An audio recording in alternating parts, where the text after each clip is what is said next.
हमर तोरे जोड़ी बनल रहत के जहान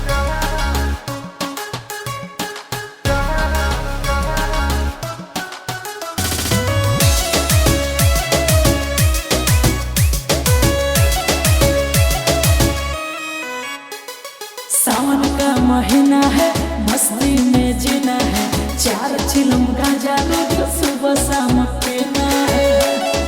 ये सोना सावन का महीना है, मस्ती में जीना है, 4 चिलम गांजा रोज सुबह शाम पीना है।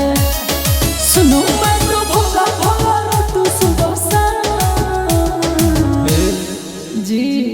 हमर तोरे जोड़ी बनल रहत के जहान अच्छा योगी भांग करे भोला जी के दान साचो हमर तोरे जोड़ी बनल रहत के जहान गाना योगी भांग करे भोला जी के दान जाओ भोले बाबा।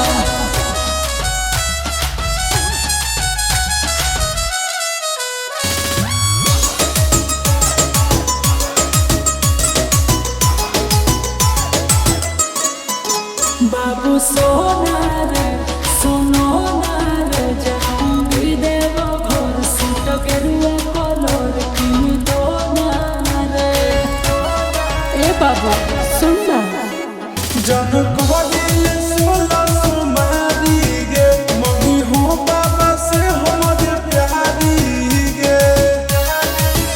पूरा करो रे भोला जी अरमा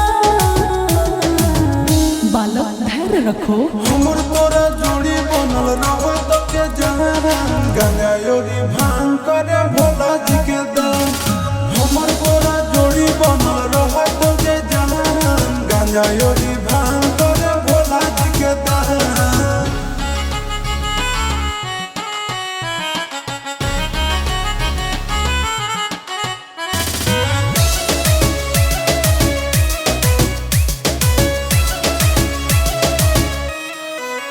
ओ दीवाना रे देवघर जाना रे चूड़ी शंखा बोला जिसमें लिखा बोला लेके आना रे। ए बाबू घर ले बैया जे हम गाड़ी गे साचो जीवन बाबा के दुआरी गे ये हो चिंटुआ से बाबा के धो ध्यान हमर तोरा जोड़ी बनल रहत के जहान गाना योगी भांग करे भोला जी के दान हमर तोरा जोड़ी बनल रहत के जहान गाना योगी